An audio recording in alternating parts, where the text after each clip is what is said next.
चलिए आज बात करते हैं एक ऐसे कमाल के मेडिकल डिवाइस की। एक ऐसा डिवाइस जिसे एक बहुत ही जानलेवा समस्या से निपटने के लिए बनाया गया है। और इसकी कहानी पता है, एक बड़े ही अजीब सवाल से शुरू होती है। हाँ, सवाल ये है कि मानव शरीर के अंदर लगे एक जानलेवा ट्रैफिक जैम को कोई कैसे साफ करे। अब सुनने में ये थोड़ा अजीब लग सकता है, लेकिन डॉक्टरों के लिए ये एक बहुत बड़ी रोज की चुनौती है। हम बात कर रहे हैं ब्लड क्लॉट्स यानी रक्त के थक्कों की। सच कहें तो ये हमारी धमनियों में लगे किसी खतरनाक ट्रैफिक जैम की तरह ही हैं। तो चलिए सबसे पहले इसी पर बात करते हैं। ये रुकावट आखिर कितनी खतरनाक है और जो तरीके हमारे पास अभी मौजूद हैं वो आखिर क्यों नाकाफी साबित हो रहे हैं। देखिए, यहाँ दिक्कत क्या है कि समस्या और समाधान के बीच मतलब साइज में एक बहुत बड़ा फर्क है। एक तरफ तो होता है एक बड़ा और बिल्कुल नरम सा खून का थक्का, और दूसरी तरफ उसे निकालने के लिए होता है एक पतला सा छोटा सा सक्शन कैथेटर।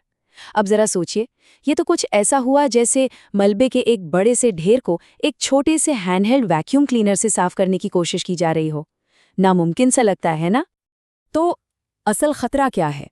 देखिए, जब वो छोटा सा कैथेटर उस बड़े थक्के को खींचने की कोशिश करता है तो वो अक्सर टूट जाता है छोटे छोटे टुकड़ों में, और ये टुकड़े फिर खून के बहाव के साथ शरीर में कहीं भी जा सकते हैं।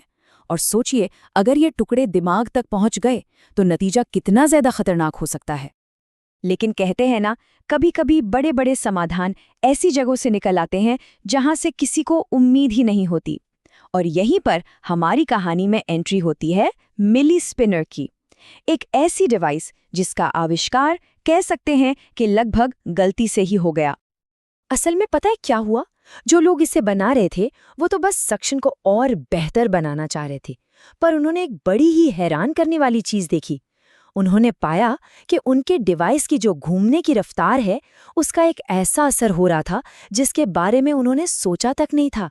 और ये असर सक्शन से कई ज्यादा पावरफुल था। तो फिर ये डिवाइस असल में काम कैसे करता है, मतलब इसका मैकेनिज्म क्या है? चलिए समझते हैं। इसका तरीका सच में बड़ा कमाल का है। अच्छा, इस पूरी प्रक्रिया को समझने के लिए एक बहुत ही आसान सा उदाहरण लेते हैं।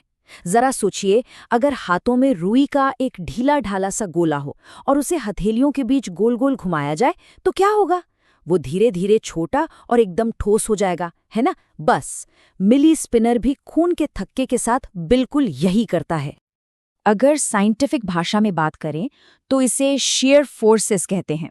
मतलब डिवाइस के घूमने से ऐसी फोर्सेस पैदा होती हैं जो उस थक्के को जोर से निचोड़ देती हैं, बिल्कुल वैसे ही जैसे हम किसी गीले तौलिए को निचोड़ते हैं। और इस निचोड़ने की प्रक्रिया में क्या होता है?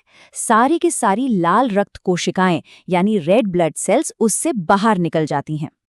और इसका नतीजा तो बस हैरान कर देने वाला होता है।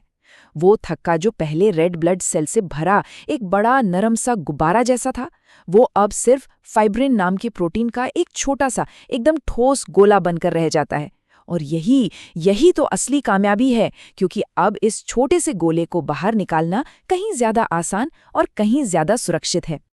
तो अब सवाल ये उठता है कि ये तरीका एक गेम चेंजर क्यों साबित हो सकता है? मतलब इसके फायदे क्या क्या हैं? देखिए, इसके फायदे सीधे सीधे उन समस्याओं का जवाब है जिनकी बात हमने शुरू में की थी। पहली बात, ये बड़े से बड़े थक्कों पर भी असरदार है।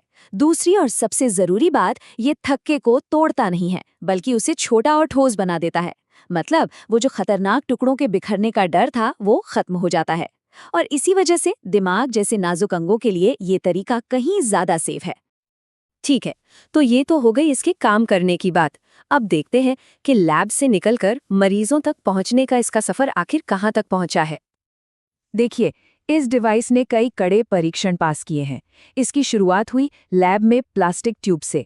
उसके बाद इसका परीक्षण सूअर के अंगों पर किया गया, क्योंकि उनकी शारीरिक रचना इंसानों से काफी मिलती जुलती है। और अब जो अगला और सबसे बड़ा कदम है वो है अगले कुछ सालों में इंसानों पर इसका ट्रायल शुरू करना। तो आखिर में एक बड़ा सवाल हमारे सामने है क्या एक साधारण से घूमने वाली मोशन, एक ऐसी तकनीक जो लगभग संयोग से खोजी गई, जो रुई के गोले को घुमाने जैसे एक सरल से सिद्धांत पे काम करती है, क्या वो वाकई स्ट्रोक जैसी जानलेवा बीमारी के इलाज का पूरा भविष्य बदल सकती है? अगर ऐसा होता है तो इसका असर सच में बहुत बहुत बड़ा होगा।